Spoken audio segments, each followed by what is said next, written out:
Hello, hello à tous, comment allez-vous ce soir? 146e live, je crois que c'est ça, du défi 365 jours en live, yes, 146e live. Et ce soir, vendredi, fin de semaine, toi, cher entrepreneur, dis-moi comment s'est passée ta semaine. Est-ce que tu as réalisé tes objectifs de la semaine? Alors, pas forcément des objectifs financiers, mais des objectifs de passage à l'action, de publication. Voilà, comment tu vois un petit peu cette fin de semaine. Moi, aujourd'hui, j'ai pas réalisé tous les objectifs que je m'étais fixés parce que j'ai eu des petits rendez-vous à l'extérieur qui ont fait que voilà, j'ai pas suffisamment avancé sur ce que j'avais prévu, mais c'est pas grave. Il y a deux trois petites choses que je vais finir demain. Mais en tout cas, aujourd'hui, je voulais célébrer célébrer une nouvelle cliente qui entre dans l'univers des sommets. Je suis tellement ravie, je vais l'accompagner avec un accompagnement premium, donc en one-to-one. On a eu un rendez-vous la semaine dernière qui s'était super bien passé, une très très belle connexion, toutes les deux. Et elle m'a confirmé, voilà, aujourd'hui que ça y est, c'est bon, elle embarque. On va bientôt commencer, dans 10 jours, à peu près 10-15 jours. On va commencer pour un accompagnement de 12 semaines, donc entre 3 mois et demi, pour préparer son fabuleux sommet. Donc pour l'instant, je ne vous dis rien, ça reste secret pour l'instant. Et vraiment, je célèbre ces moments parce que là, ça fait 3 mois de suite que chaque mois, j'ai minimum une cliente. Pour l'instant, il n'y a que des femmes, mais les hommes, vous êtes les bienvenus, qui arrivent dans mon univers. Donc voilà, je dis mon univers, c'est l'univers des sommets, mais c'est l'univers des sommets d'une manière qui m'est quand même assez personnelle. J'ai pas une manière de faire les sommets comme tout le monde. Et voilà, je crois qu'il y a des personnes qui connectent avec mon énergie parce que c'est mon énergie. Donc peut-être que toi, là, qui m'écoutes, si tu es entrepreneur et qu'un jour, tu as envie de créer un sommet, ou peut-être tu ne sais pas que tu as envie de créer un sommet, ou tu ne sais pas à quoi ça servirait dans ton business de créer un sommet, sache que j'organise lundi 12 décembre à 20h une masterclass sur... Alors je vais donner le titre à chaque fois, j'ai mis trop de mots en fait dans ce titre de masterclass. Pourquoi créer ton premier sommet en ligne est la meilleure façon de lancer ou développer ton entreprise. Voilà, j'y arrive. Alors bien sûr, on va dire que je prêche pour ma paroisse, que comme j'accompagne des créateurs de sommets en ligne, je dis que c'est la meilleure façon. Oui, c'est ma façon de voir les choses et je suis complètement ok qu'on n'ait pas tous la même vision. Et heureusement d'ailleurs qu'on n'a pas tous la même vision. Donc il y a des gens qui vont préférer lancer leur entreprise ou développer leur entreprise grâce aux réseaux sociaux, d'autres qui vont préférer le faire grâce à un podcast ou à une chaîne YouTube. Et j'ai envie de te dire, cher entrepreneur du web, que tout est ok en fait.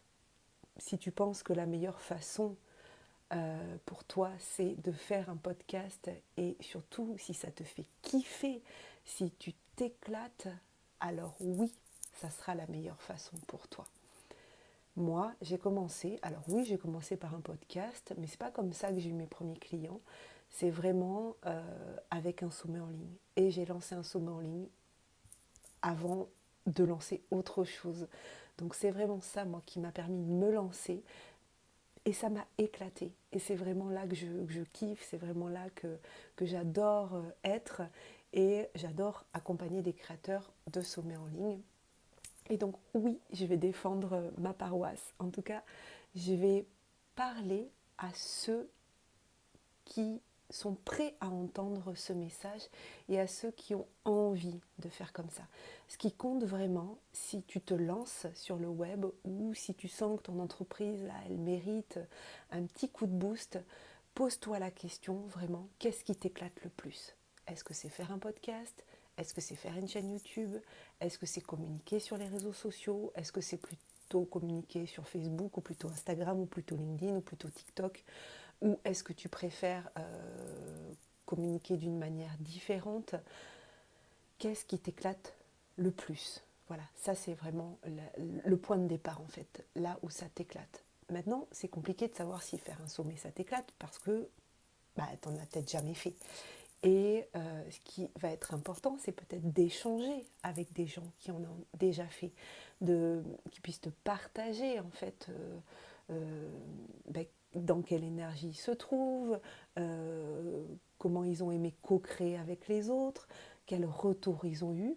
Et puis surtout, ce que je vais dire qui est hyper important quand on crée un business sur le web, c'est que c'est hyper important d'avoir les adresses mail de tes prospects. Ça, c'est la base indispensable de tout business. Demain, tu verras, Montréal, c'est no list, no business. Si tu n'as pas les adresses mail de tes prospects, ton business va à un moment donné mourir. Alors, peut-être que tu me dis que là, j'y vais un peu fort, mais non. Si tu n'as pas les adresses mail de tes prospects, si tu ne peux pas communiquer avec eux de manière directe, tu prends un très très gros risque parce que si tu bases toute ta communication et tout le développement de ton entreprise sur les réseaux sociaux, tu n'es pas à l'abri que demain Facebook décide qu'il ferme ton profil, il ferme ton compte parce qu'il a décidé que Facebook est une entreprise privée. Donc, elle fait ce qu'elle veut et elle est en droit de faire ce qu'elle veut. D'autant plus qu'il y a des règles qui ne sont pas toujours respectées sur les réseaux sociaux. Alors, mieux vaut les connaître et mieux vaut savoir les risques qu'on court.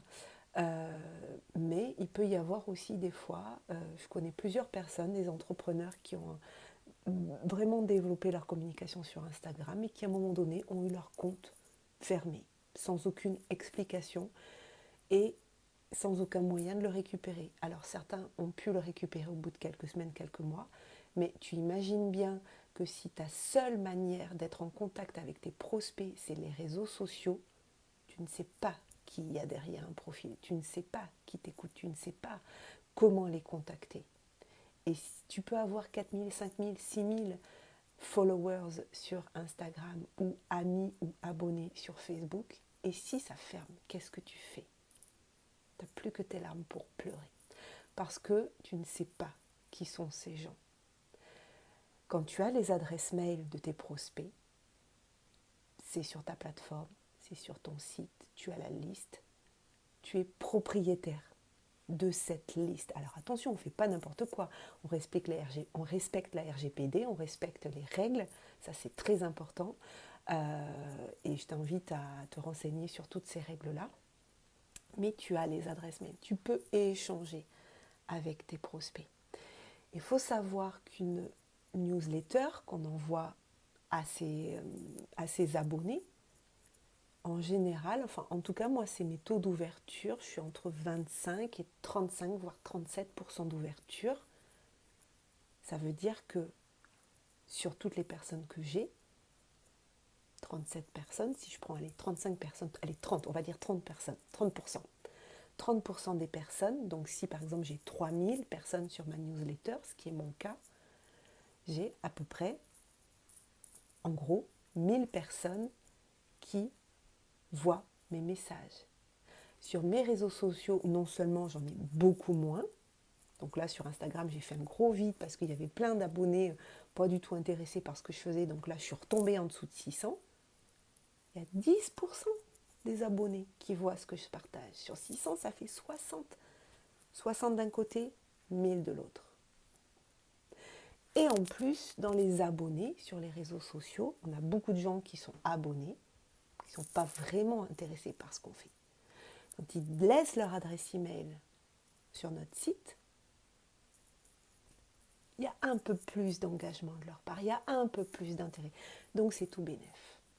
Et donc on verra, lors de la masterclass du 12 décembre à 20h heure de Paris, je vais te remettre le lien juste dessous après ce live, elle est gratuite, on va aller voir en quoi c'est hyper, donc on va les développer ça, en quoi c'est hyper important d'avoir les adresses mail de tes prospects et en quoi le sommet en ligne, c'est la meilleure façon de lancer ou développer son entreprise parce qu'on va avoir des milliers d'adresses email qui vont rentrer dans notre base de données. Alors bien sûr, il faut que ce soit stratégique, il faut faire rentrer les bonnes adresses mail, il faut donc avoir un sommet qui est aligné avec ce qu'on vend derrière, etc. etc. J'en parlerai lors de la masterclass. Mais en tout cas, moi, ce soir, c'était célébration de cette nouvelle cliente qui entre dans l'univers du sommet et donc dans aussi mon univers. J'ai vraiment hâte de démarrer cet accompagnement, ça va être super. On a eu vraiment un bel échange vendredi dernier, beaucoup de points communs, beaucoup de choses dans lesquelles on s'est reconnus l'une l'autre, donc on va avancer. On va avancer main dans la main. Je vais vraiment la challenger, la guider, la coacher, la mentorer sur ce sommet qui arrivera donc au printemps normalement 2023. Voilà, je pense que c'est à peu près vers mars on va en parler de toute façon encore plus précisément que vendredi dernier sur la date de son sommet. En tout cas, si tu passes par là, je te fais un gros coucou. Qu'est-ce que je voulais vous dire d'autre ce soir? C'était déjà pas mal. Voilà, donc dis-moi, toi, entrepreneur du web, infopreneur, comment tu as lancé ton entreprise? Tu as démarré avec quoi? Quelle est ta stratégie de communication? Quel véhicule tu utilises principalement? Qu'est-ce qui te fait le plus vibrer? Qu'est-ce qui te fait le plus kiffer? Est-ce que c'est les réseaux sociaux? Est-ce que c'est un podcast? Est-ce que c'est un blog? Est-ce que c'est une chaîne YouTube? Est-ce que tu as déjà pensé au fait que le sommet en ligne peut résoudre ce problème de ne pas avoir suffisamment d'adresses mail sur ta liste et d'adresses mail qualifiées, hein. Il ne s'agit pas d'avoir des adresses mail pour avoir des adresses mail, hein. Si tu as 4000 personnes mais que tu n'as que 5% des gens qui ouvrent ta newsletter, ça ne sert pas à grand chose. Quoique 5% de 4000, s'ils sont intéressés, ça peut servir. Mais bon, ça ne sert à rien d'en avoir 4000 s'ils ne sont pas qualifiés. Donc voilà, dis-moi en commentaire comment tu développes ton activité et qu'est-ce que tu utilises comme véhicule pour aller à la rencontre de tes clients. Voilà. Sur ce, je te souhaite une très très belle soirée. Si tu es entrepreneur donc sur le web, je t'invite à nous rejoindre pour la masterclass du 12-12 à 20h. Bisous, belle soirée, bye bye, à demain.